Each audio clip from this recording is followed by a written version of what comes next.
Thanks very much for coming, everybody. So my name is Gren Manuel. I'm one of the members of HGS REACH, which is the climate action group of Hampstead Garden Suburb.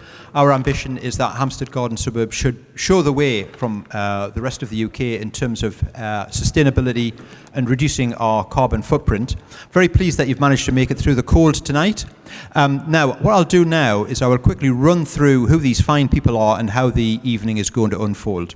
So the first person that we'll be speaking to is Dina Lopian. So Dina is a local resident. She has got a ground source heat pump, which we won't really be talking about tonight, but if you want to talk to her about it later, you're welcome to do so. She is an economist with one of Britain's biggest energy companies. She's going to be talking a little bit about the big picture, about the grid and the need to move away from gas. And our next talker will be Andrew Cunningham. So Andrew works for Econic, who is a heat pump installer who has been very active recently in the suburb. They have surveyed a lot of garden suburb properties over the last couple of months. So he has not only does he know how heat pumps work, and he's going to explain the installation process and the economics, but also he has an intimate familiarity with our homes and things like, the quality of our windows and the sort of things that people worry about when installing a heat pump in the area. And then finally we'll be hearing from Sarah Stafford. Sarah lives on the suburb. She has a home with a heat pump and her house is lovely and warm, and her husband likes hot baths. This is in fact the only thing I know about her husband. She's going to be talking about her own experience and what it's like to live in a house with a heat pump and the economics as well. We will also grab Larry Levine, who is in the audience, so we're not going to ask him to stand at the front all the time. Larry lives lives in Hampstead Way. He has just got a heat pump installed, actually from Econic. His installation is very different from Sarah's, but I think his experience is very interesting, very illuminating. I should just point out, me, Dina, and Sarah also have other jobs. We're speaking in a personal capacity. Dina's not representing her employer, and Sarah and I are not representing any of the other bodies that we're associated with. We hope to keep the sort of formal part of the proceedings in maybe down to 45 minutes, because I'm sure you'll have lots of questions. If there's anything burning halfway through, you can just wave your hand. Otherwise, as I say, we'll take questions at the end. And then we've got a bit of cake and some orange juice at the back if you want to hang around and ask any further questions. So that sounds like a plan. Okay. So first to Dina. Thanks, Gren. So I just wanted to give a bit of market context and happy to take questions during or at the end of it. I also know anything there is to know about the energy price cap afterwards, if anyone would like to talk about things like that. But in this introduction, I wanted to give you a sense of the impact that heating your home with a gas boiler has on greenhouse gases.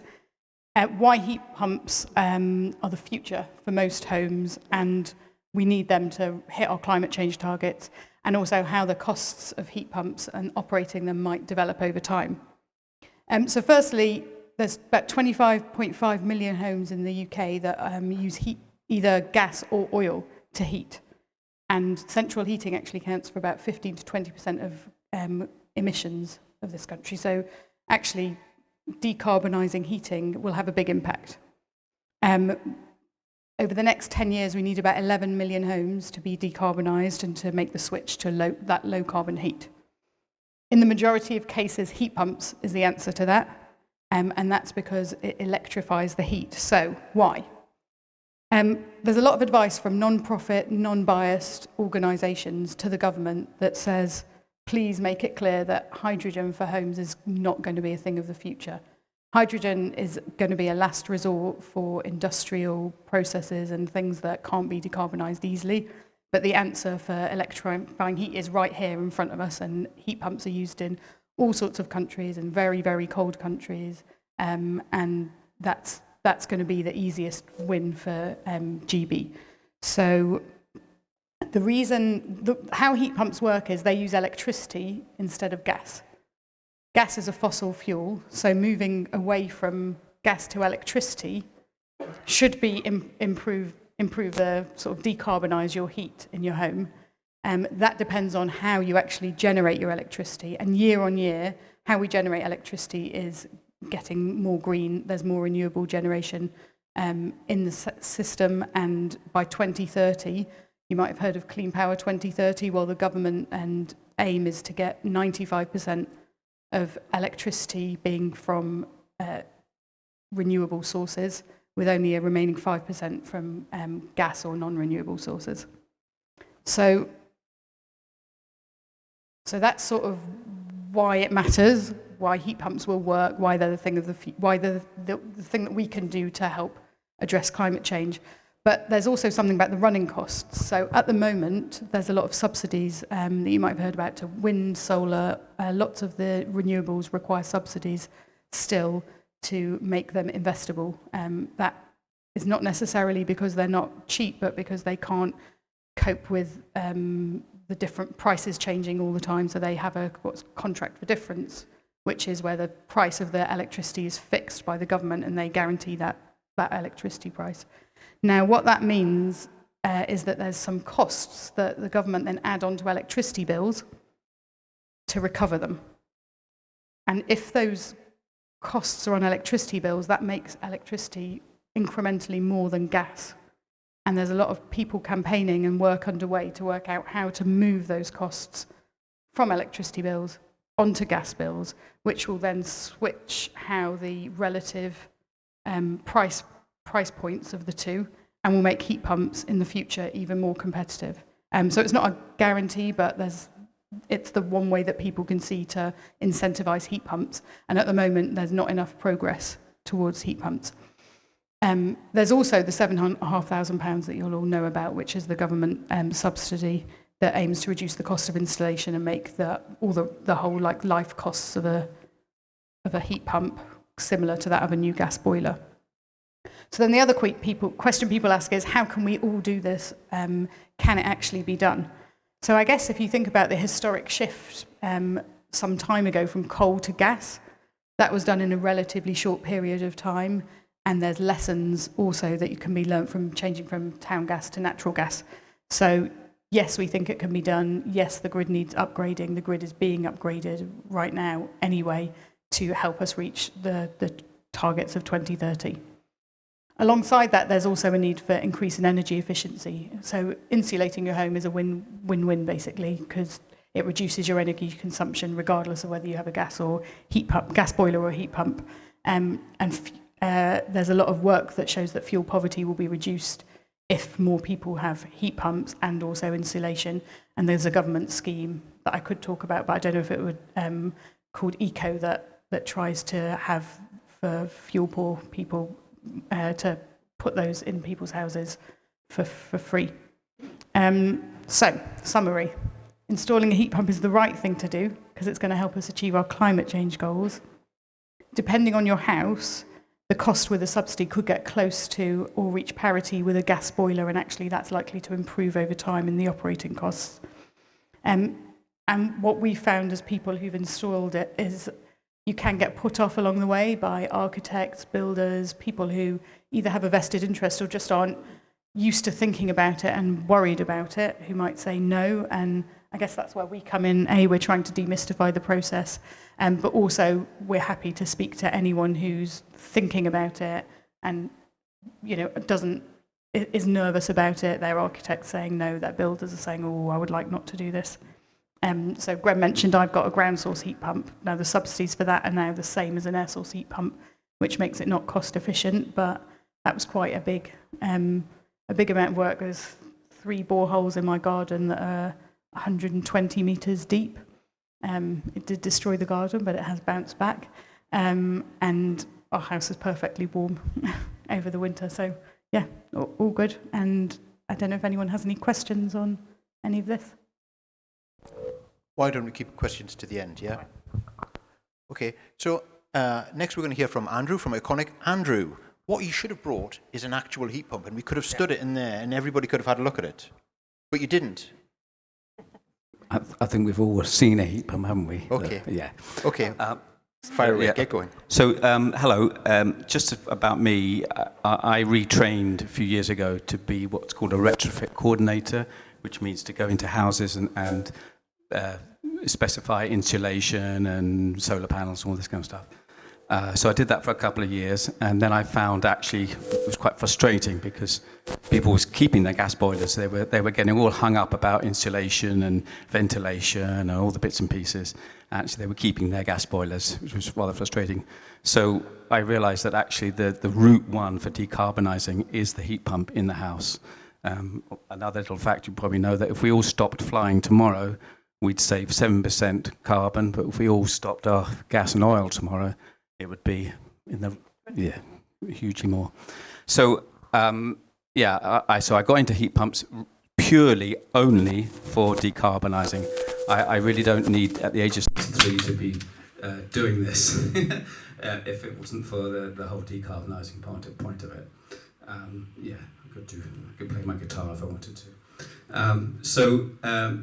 I now, as part of Econic Heat Pumps, I mean, Larry here is hopefully going to say lovely things, but we'll see. That's the main deal, really. What is it like for us? What is it like for the customers to actually put a heat pump in? As it's mentioned, there's this lovely £7,500 from the government, and that is no questions asked. There's no caveats. There's nothing to do. You just get one, and we as the company, we do that for you. So there's no issue with that. You get the £7,500. Now, on pure cost terms, you probably, on average, obviously there's lots of big houses and smaller houses, but let's say you pay £4,000 or maybe £6,000 out of your own pocket for the heat pump. It varies. People do more bigger heat pumps, solar panels, batteries and bits and pieces. But on average, it's about £4,000 to £6,000 out of your own pocket. The process is not too difficult. We can do a proposal, so automatic proposal. If you want to go ahead, I come and survey, look at the house, do what they call a heat calculation, because the heat pump people, we have to actually be quite specific. The gas boiler people over the last 30 years, they can just go into a house and just put a brand new gas boiler in and that's it. Whereas we actually have to go much further. I'm not quite sure why, but we do have to go so much further. So we have to make sure we know exactly the heat loss of every room, and we have to size the radiator perfectly for each room. So we go much further than your average plumber. And as I say, one person you must never ask about a heat pump is your trusty local plumber. Because if you ask him, should I get a heat pump, he'll say, no, they don't work. So just saying that's and this is one of the things. So many people are saying they don't work. Or no, hold out for hydrogen. Yeah, hold out for hydrogen, all this kind of stuff, but the only way we're going to get there is one by one in a community like this, where somebody hopefully stands up and says, yeah, I like it, it's good, I'm warm, that's the only way, because you're not going to really trust me, because you might think I'm just trying to sell you something. But, so the process is, we do a survey, we handle the grant. The questions are, where's it going to go? Somewhere in the garden, outside the back of the house, or maybe at the front of the garden, front of the house, unusually. But so where's this box going to go? And if you're going to need a hot tank, that's the real annoying thing about a heat pump. You've got to have a hot water storage. It doesn't have to be huge, but you need to find a space for a hot tank if you don't already have one.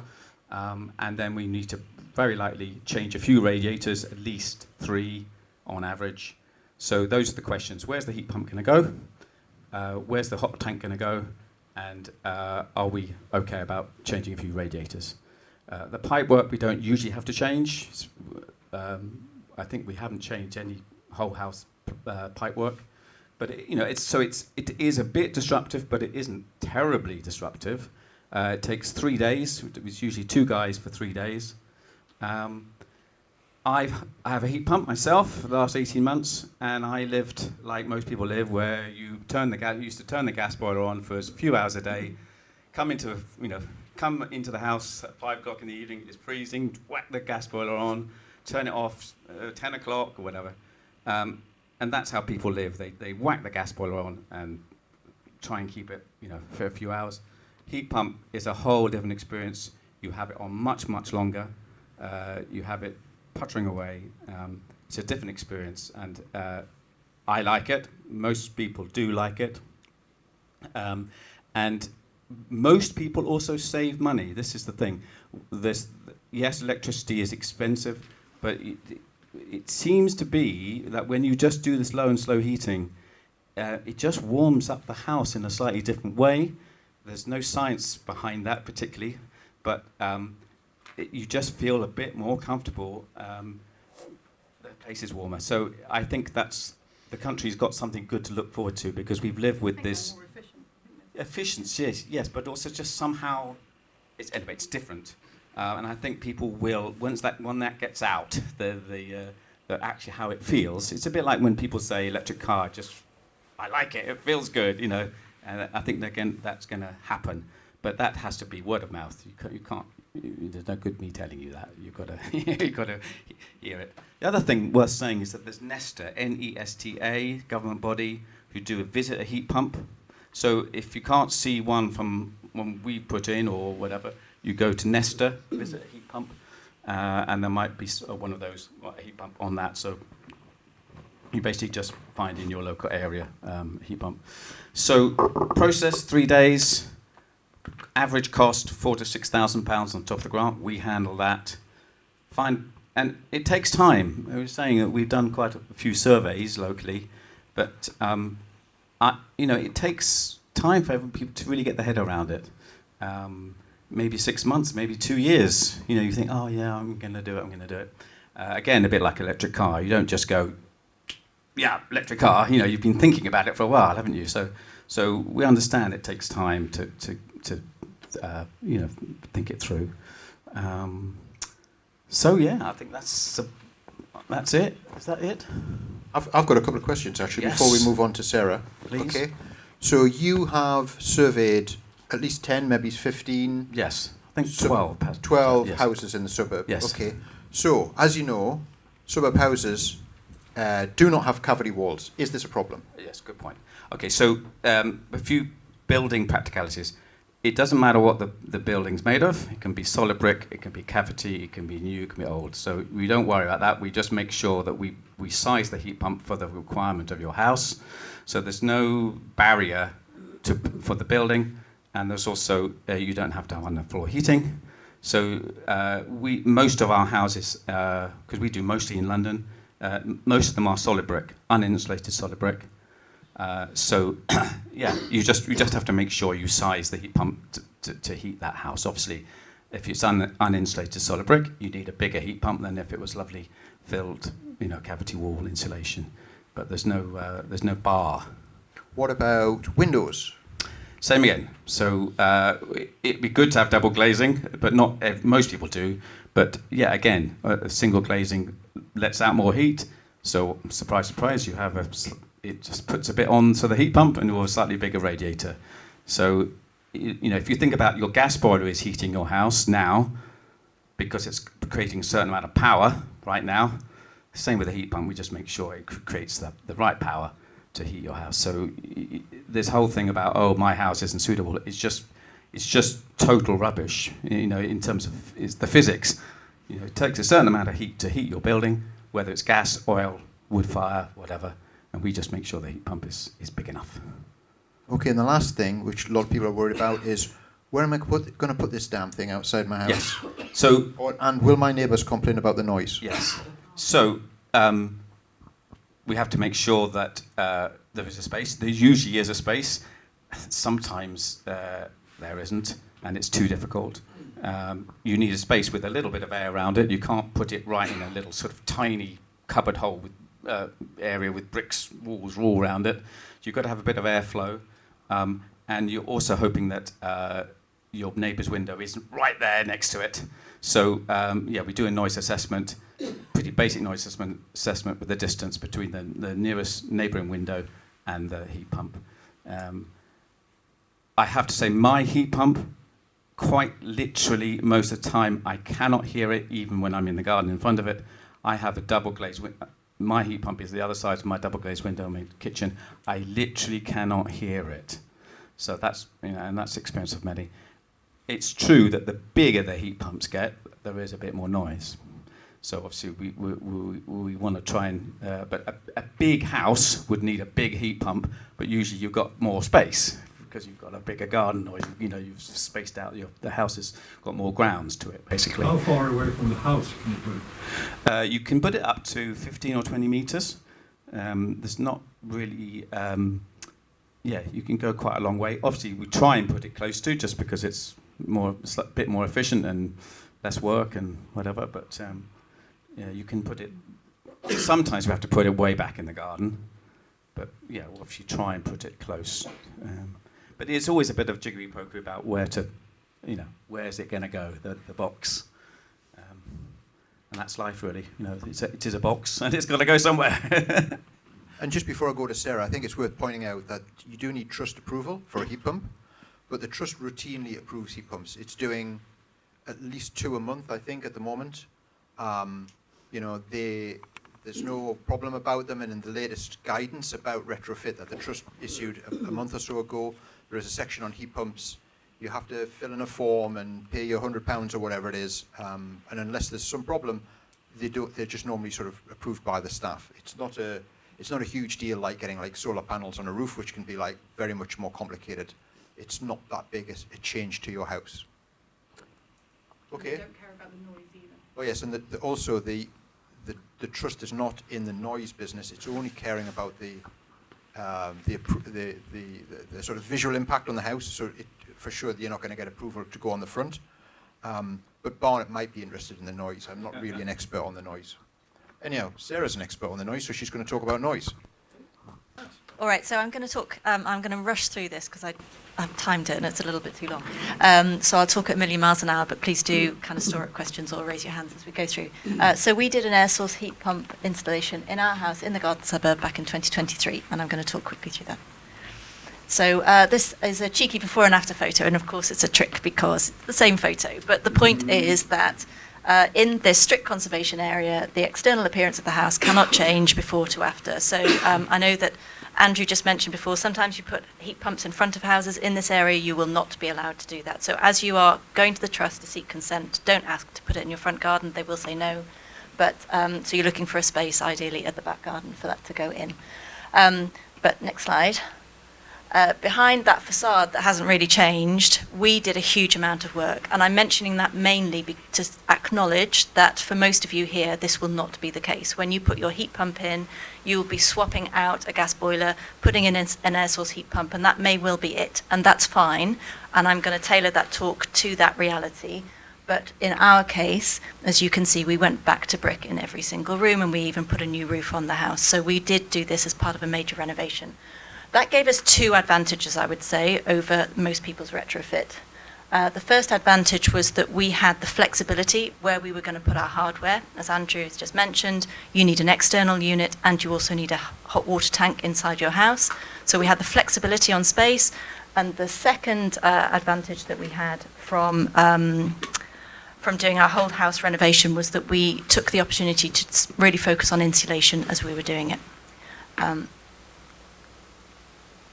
So I mentioned just then, first one was around flexibility on the external space. These are photos of our house. So we, and thankfully in this garden suburb, most people don't have such an issue with finding a space for the external unit to go because most homes do have gardens. So we have sited ours outside. I'm going to talk a little bit more about enclosures a little later on.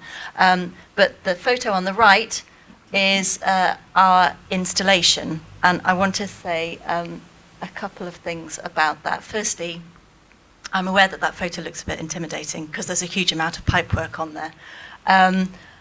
Most installations will fit into an area that is approximately the size of an airing cupboard. It's perfectly doable, and I'm sure Andrew's nodding just to confirm that that is indeed the case. In our whole house renovation, we converted a garage into, part of a garage into utility room. And so I sort of said to the builders and the installers, we have this space, kind of go for your life. And they rubbed their hands together and spread it all out across the entire wall. And it wasn't really what I was expecting, but it looks quite pretty from an engineering perspective, but intimidating from anybody else's perspective. So please do not be put off by the amount of pipework there. It is perfectly possible to put the majority into a much smaller space. Yes? What is the small tank on the wall? It is an expansion vessel. Yes. It's what all systems, gas or oil or whatever, would have a little white tank like that to allow for the expansion of the water in the system. So it's not peculiar to a heat pump. And the other thing I wanted to mention about that photo is the size of the hot water tank. So Gren mentioned as he was introducing the talk that my husband loves a hot bath. He's going to give us another wave at the back of the room. One of the kind of marital compromises as we were talking about installing a heat pump was that he wanted to make sure that we never ran out of hot water, and I can confirm that since we put the heat pump in, we have never run out of hot water. But that is really an oversized tank. It's a 300-litre tank. Most families will not need a tank that large. Do please speak to your installer, whether it's, you need a 200... and Dina's got a lot more children than I have. Speak to your installer about what size tank you need and what your family uses are. But we are being a bit inefficient with ours in the fact that we have a 300-litre tank because we are effectively heating 300 litres of water twice a day to be shower ready at any time, and that is frankly a little bit of a waste of money. But if we go to the next slide. We have, however, saved ourselves a lot of money with the insulation that we put into the house. So the photo on the right is, it's gone super blurry, sorry about that. But that is a photo of the internal wall insulation that we put into the house when we did our renovation, using a product called Aerogel. And I brought along samples again this evening because it's my favourite kind of nerdy thing to talk about if anybody is interested in internal wall insulation. And then the photo on the left is after we had done the renovation. That's our lovely toasty yellow walls.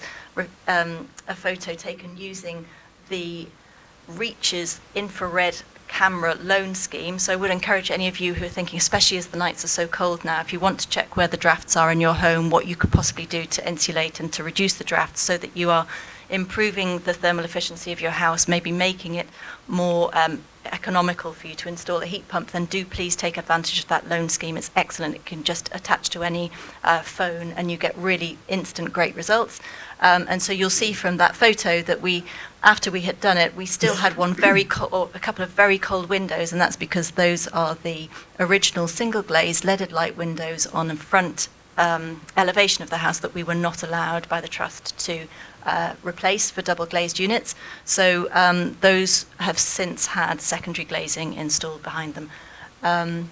So most people, as Gwen mentioned, you're thinking about installing a heat pump, and as Andrew said, there's a lot of urban myths around, I'm just not sure that my house is heat pump ready. I think, and as Dina said, it's good sense anyway to be thinking about insulation, whether you're keeping your boiler, whether you're running your home off of whatever system you're using to heat your home, insulation will help you to reduce your bills. So next slide, please. And then in terms of where you put that insulation, we lose heat through all of the vertices of the house. So just put insulation wherever you can. Obviously, the easiest ones for people to tackle tend to be putting loft insulation in, because if you've still got a loft that's not converted, that's a super easy place, usually a DIY job. And then I would say windows are probably the second easiest, because although double glazing can be expensive, and you will need trust consent for that, secondary glazing, you don't need trust consent. You can do that super cheap DIY project. There's some examples of that on the Reach website I'd really encourage you to look at. Harder is to do internal wall insulation. I appreciate that that's a big job. We did do that. Most people won't have the mental capacity or the ability to face the disruption of that as much as the financial cost, because obviously when you take the plaster off in order to put the insulation in, you're disrupting all of your coving, skirting boards, sockets, fireplaces. It's a big job. So this is really just if you're doing a big renovation that you think about internal wall insulation. For external wall insulation, there are no examples of any house on the suburb that has successfully applied to have external wall insulation applied. So it's really a non-starter here, but I'm happy to talk about why that is the case, if anybody's interested. Underfloor, again, tends to be a little difficult in this area for people who, certainly if you've got solid floors, because if you just lay the insulation on top, then you're changing stair riser heights, you're changing door heights, it's a bit of a pain. But if you do have a suspended timber floor in particular, and especially if you're thinking about putting in underfloor heating, or if you've already got underfloor heating, then that's the brilliant place to kind of pack the insulation around there. Okay, next. And Andrew mentioned this, how do you know, is your home heat pump ready? A really good way of checking if your home is going to be warm enough with a heat pump without you doing much extra insulation is to turn your boiler rate, your boiler temperature rate down to around 52 to 55 degrees, because actually that is the temperature at which the water is running through a heat pump system anyway. So if your house is comfortable, even on very cold nights like this, at that kind of temperature, your house is already heat pump ready. And that is Celsius. And also you wouldn't need... No, that's the temperature of the water circulating through the system. Yes. That's not the temperature of the gas. Oh, sorry, it's not the temperature of your in your home. It's not the ambient temperature in your rooms. That would be a bit scary. It is the temperature of the water coming through your heating It system. would also mean that all your radiators were suitable. You wouldn't have to change any radiators at all if you can heat your house with your gas boiler at 52 degrees. Andrew, microphone. Oh, sorry. That's official. Sorry, just to add that. So if it's a very good point. So if it's 52 degrees from your boiler, your gas boiler, and you're warm enough today in your house, so you wouldn't need to change any radiators or any pipe work or anything, because it's working in the same flow temperature as a heat pump would. Has the gas boiler got that temperature on it? Not all, but quite a lot do. Apparently, gas boilers come out the box set at 70, and most installers, if they're good installers, at the point at which they put your gas boiler in, should turn it down to about 60. But there are loads of videos on YouTube, etc., if you want to kind of work out how you can turn it down a little bit and see if that works. Okay, and then the second... So, yes, go ahead. So just to clarify, because earlier you were saying, or people were saying that any house is heat pump ready, and now we're saying, actually, you need to do this test to check whether your house is heat pump ready. Am I right in thinking that what you're really saying is you can have a heat pump, but if you do this test, you don't need to change any radiators, you don't need to do any extra work? Exactly. Yeah, that's right. You can actually have a heat pump at a higher temperature, but it's just less efficient. So this is the temperature at which a heat pump is efficient. Yeah. At the back. The other question was about the method that we use for using the gas boiler, where we do this thing of having it on for a few hours and then turning it off, and then it has to be more powerful to get to the temperature. So to get 52 degrees at a comfortable level, would the idea be to do that test, you need to have it on all day and see by the end of the day, or for 24 hours? The 52 degrees is what is created, in a sense, instantly by the gas boiler. So it's not to do with how warm the house is. In a sense, you're just the test is if your gas boiler if you can turn it down to 52 degrees in the pipes, and you're warm enough, then it means that your house is. If you had a heat pump, you wouldn't have to have any extra pipe work or any extra radiators. Does that make sense? But a couple of hours, I guess. Yeah, I think the question is, do you have to have that 52 degrees then running for a long time? Yes. Sorry. Yeah, you're right. Yes, you'd need to kind of let it stabilise a bit, which is hard, of course, because temperatures change all the time. How would that transpose to room temperature? For example, on the thermostat that you set. For example, we set ours at 18, and it's just about manageable, but we don't know what the temperature is coming out the boiler. And if it's coming out at 52, oh well and good. But if it's coming out at 60 or 65, and we've got our temperature at 18, then yeah, that's so that. That's right. That doesn't test it. So it's only if you can get it down to about 50. Well, I mean, so we do design at 55, which is 145. On 18, then the boiler at 52 should get there. If the boiler if you leave it on. If the boiler is able to heat your house to 18, if 18 is a comfortable enough temperature for you, at 52. It's actually set at 18. Okay. Yes, but the thing to do is to turn it down to 52 and see if by the end of the boiler at 18, your house is still warm enough. Yeah. Okay, I've Yes. just been aware of that now. I've got two questions. Firstly, does the temperature drop during the night if you not use your heat pump? The question was about during the night, whether it's necessary to have a heat pump on all the time, or like a traditional boiler, would it turn off at night or work less hard at night? So the heat, when it's in, what's happened to mine now? Hello. Boom, boom. Oh, we're off. It's gone. They've all gone. Boom, boom, boom. Thank Thank you. Yeah, that works, thanks. When the heat pump is installed and the way that it's set, it will then just automatically try to keep your temperature at that all the time. So if your temperature drops below, it will kick in to heat it back up again. So you don't need to worry. The point is that you're trying to reach a stage where your house is, for example, constantly at 20 degrees. That's basically what we're trying to achieve, 24/7.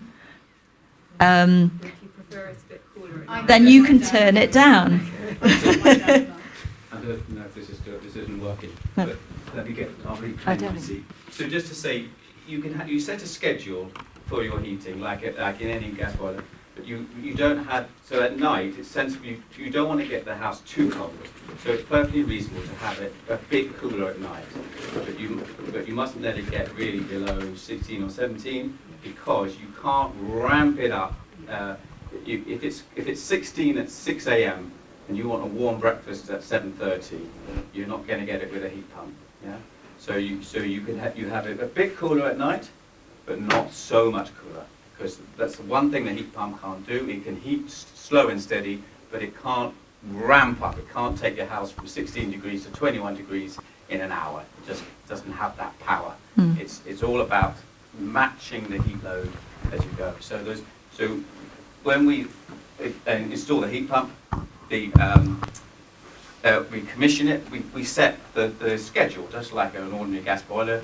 In the sense, you go, okay, in the morning I want this temperature, in the afternoon I want this, in the evening, at the night time. You set that those temperatures, and it's important to say, yeah, you don't really want more than 3 degrees difference, let's say, or you give it time. So instead of, this is a gas boiler, hot, cold, hot, cold, hot, cold, and this is a heat pump, a bit warmer, a bit cooler if you want it a bit cooler. So you just have to accept that. off in summer? Yes. Oh, yes. I'm back. So of course, yes, and your thermostat will just turn the gas, the boiler off. It needs to heat the water. Yes, and that'll just run normally. So yeah, whatever. If you have again, this is what is like a gas boiler. You might have your hot tank heats up twice a day or whatever you want, and then that timing just carries on, all year. You wouldn't have the heating off. You wouldn't have the boiler, the heat pump off. You just have it not working for.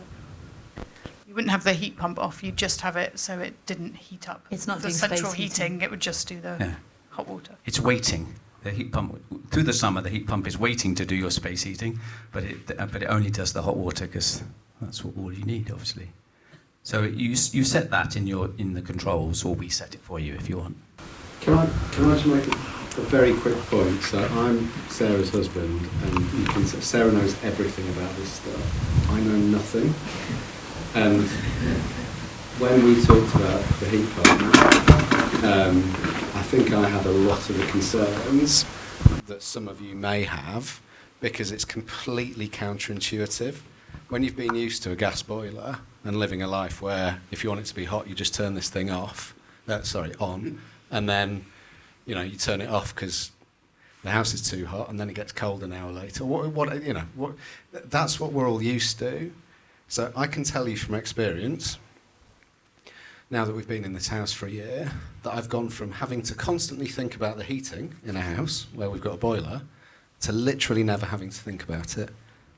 Our house is always at a decent temperature. We're never cold. We're never too hot.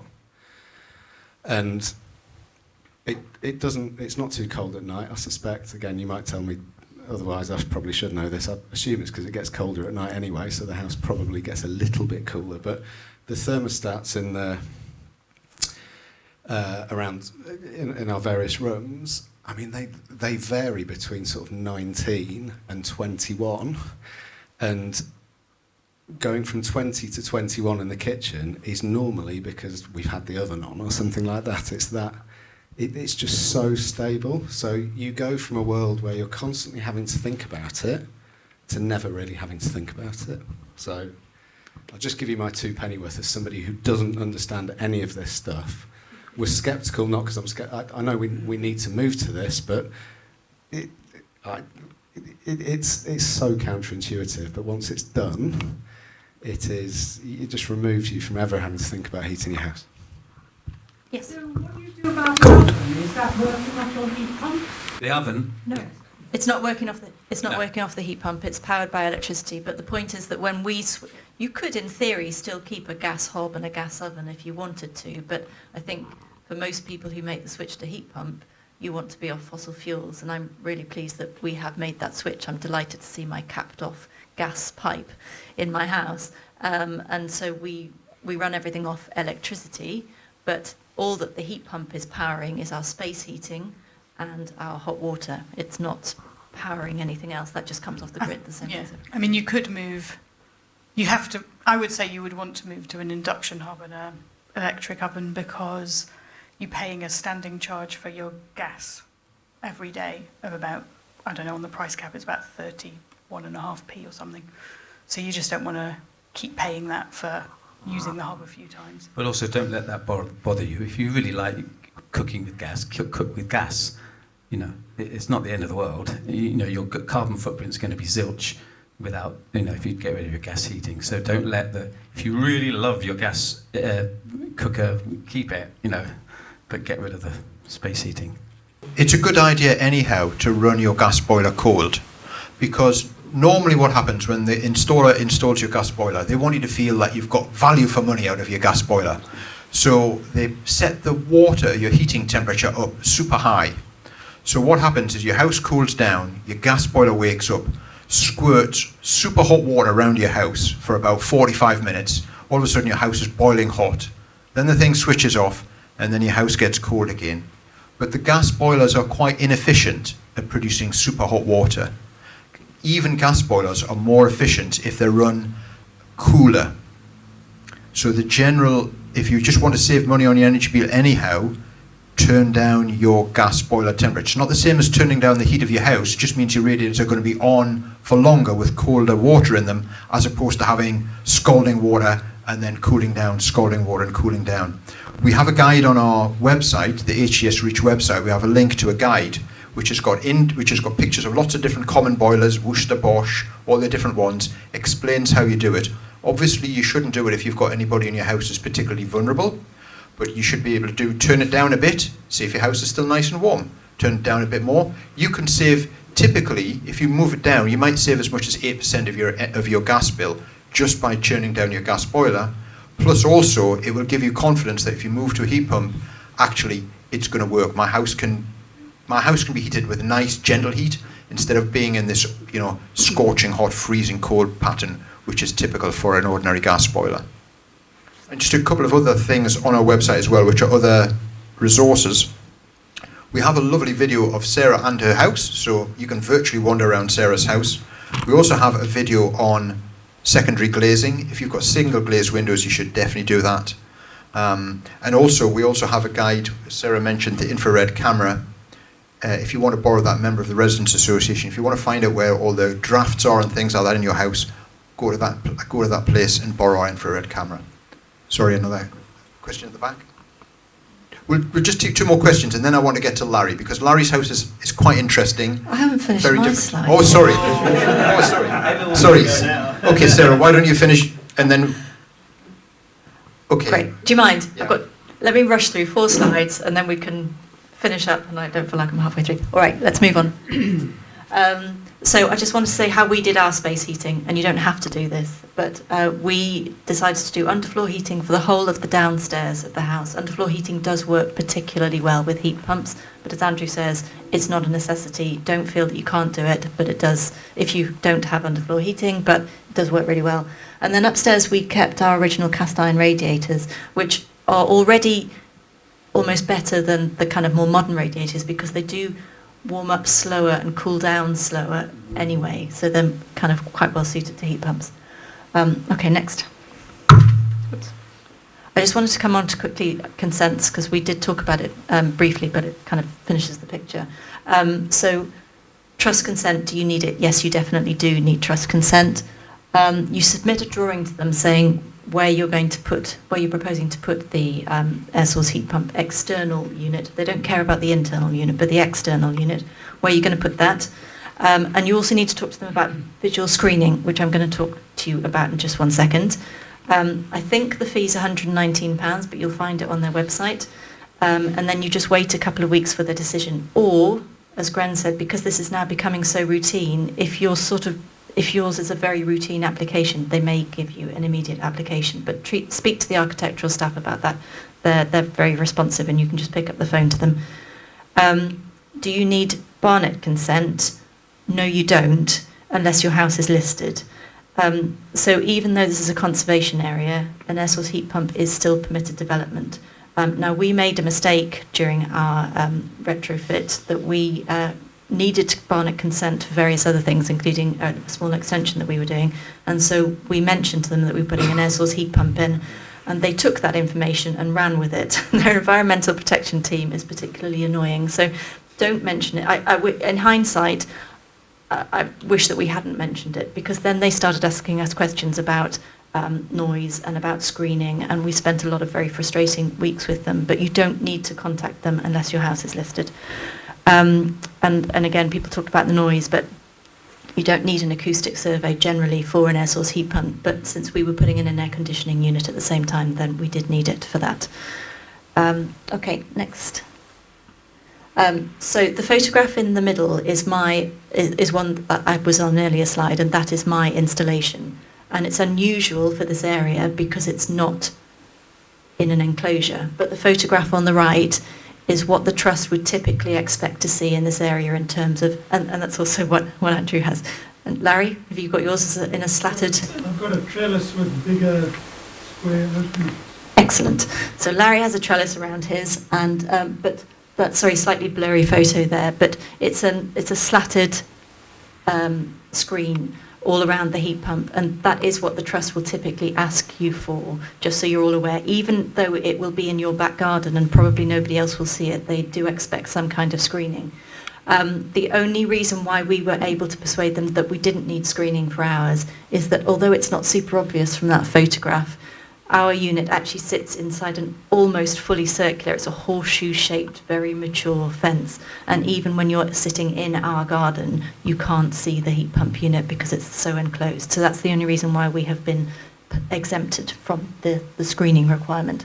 So please do bear that in mind. Okay. Next. Because I was conscious as I kind of did a demo of this talk that I was going to run a bit over time, so I just wanted to mention in a couple of last bullet points to finish up on pricing.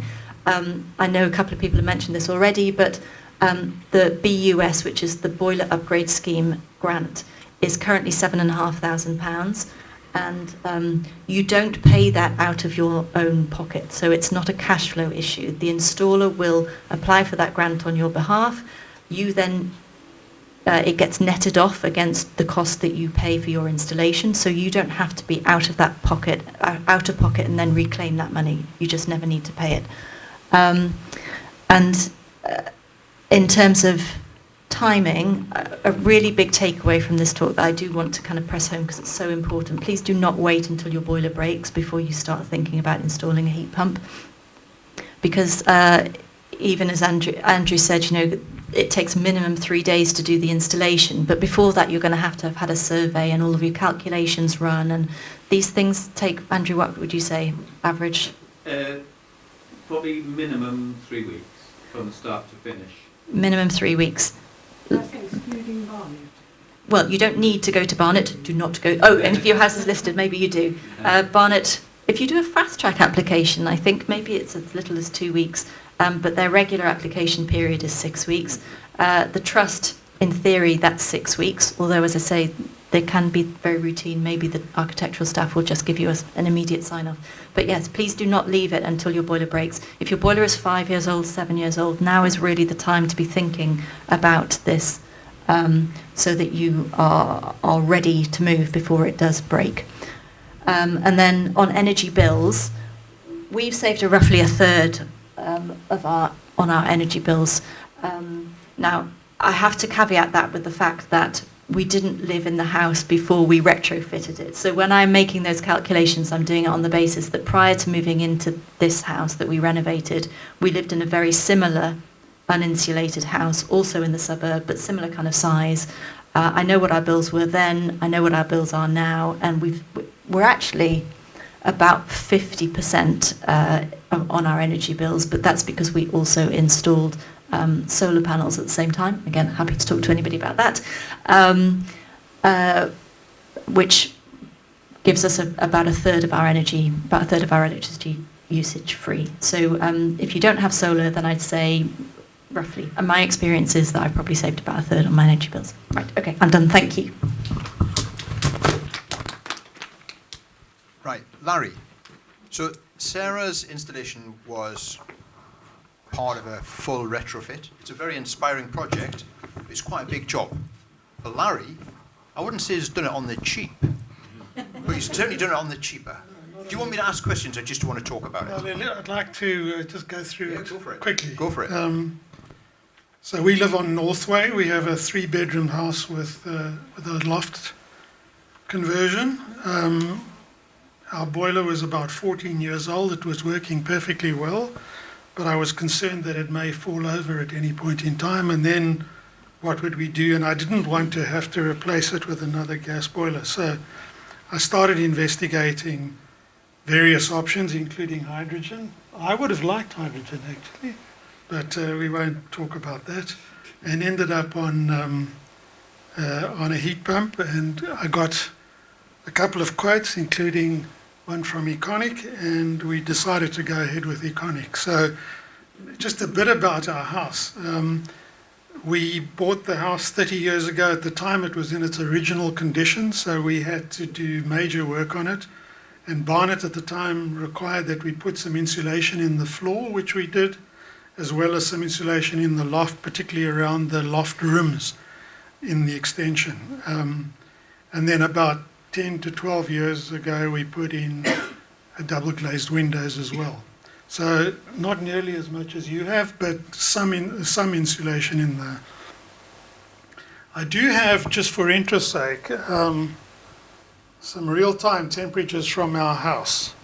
So when we had a gas boiler, I had what is known as a Honeywell EVA home system, whereby you can have an electronic thermostatic valve on every radiator and control the temperature in each room individually.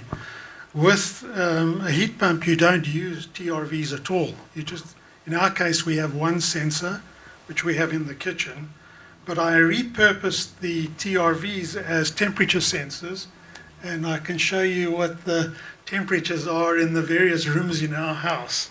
And you can see that they range from 20 on the low end to 22 on the upper end. Now, we've only had the heat pump for about, 6 weeks now, or thereabout. So I'm tweaking the temperatures in each of the rooms, and this is done by adjusting the lock shield on the radiator, not the thermostatic valve per se. The other thing I should point out is that our hot water is at 48 degrees. Typically, the hot water is kept at between 45 or thereabouts, and we find that more than enough. There is a feature whereby every week or 2 weeks you can run a disinfection process whereby the temperature will go up to 60 degrees to ensure that you have no Legionnaire's disease.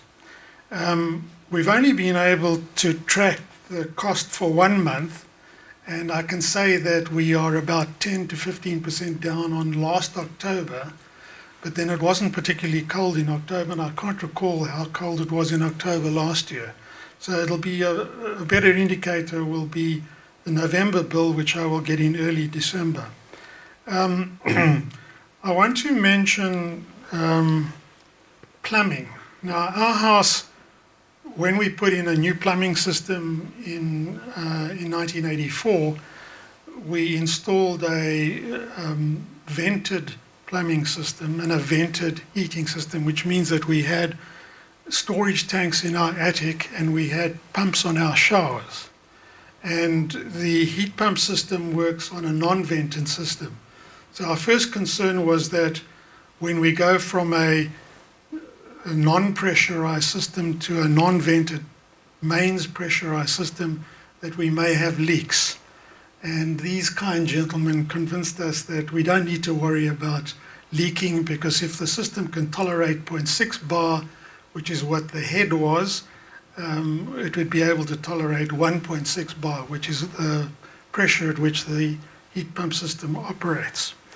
But it does mean that we spent, I think, the first day of our install, which was more like 4 days, on in fact stripping out all of the old plumbing, the storage tanks, a lot of the piping, the shower pumps, etc.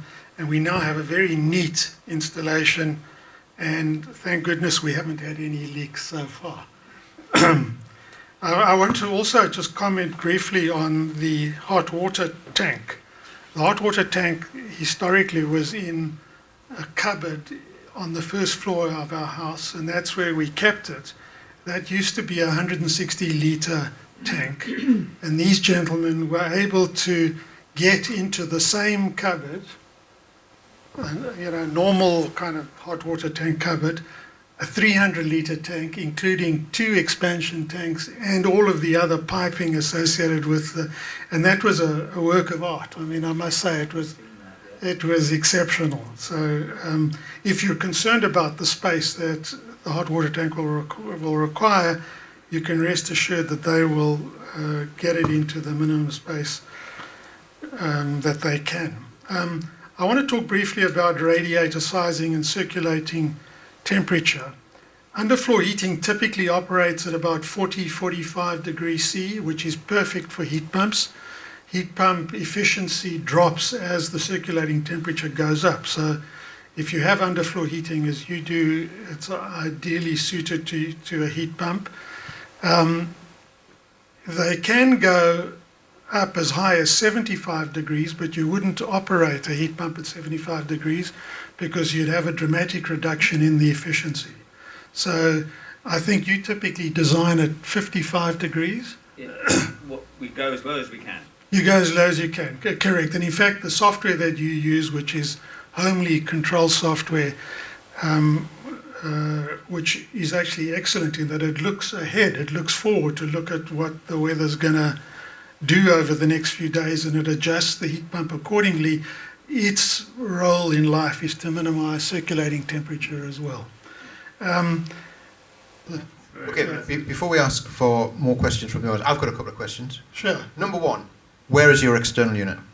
Oh, the external unit is outside on our patio on the one side of our house. I should add something about trust requirements, and that is that if there is any exposed piping, which is the typically insulated piping running to the supply and return piping running to the hot water tank, then the trust requires that that's covered with cast iron look-alike plastic downpipes. So in fact it looks like a downpipe and not insulated piping, which actually is excellent. So it's against your back wall of your house? It's not down the garden? No, it's against the back wall of the house, correct. All right, okay. Is it noisy? We can't hear it. We have double glazed windows. I mean, if you were standing next to it, you would be aware of it. Fortunately, in the summer, it won't be running, so you'd be able to sit outside. And I doubt that our neighbours hear it. They also have double glazed. Do you have hot water in the summer? He means it won't be running too often. It'll be short periods of time, but it'll be on. I can set when the hot water operates, and you can do that in the middle of the night. You know, if you've got a cheaper tariff, you can run the hot water at the cheaper tariff. And you've got a big heat pump. You've got the 16 kilowatt. Oh, yes, we have the So 6. they've got the biggest heat pump. So Well, that was only because we were close to the 12 kilowatt in requirements. terms of noise, I'm saying. Oh, right. It's Yes. Okay, and my last question before we go up to questions is, so it was pretty cold about 2 weeks ago. Yes, How was your house? it was fine, perfectly fine. You sure? Yes. You're not just saying that because you want everybody to buy a heat pump? No, it was, listen, there were variations between the various rooms, but that's got to do with the flow through the radiators in those rooms. But in terms of the overall feel of the house felt perfectly fine.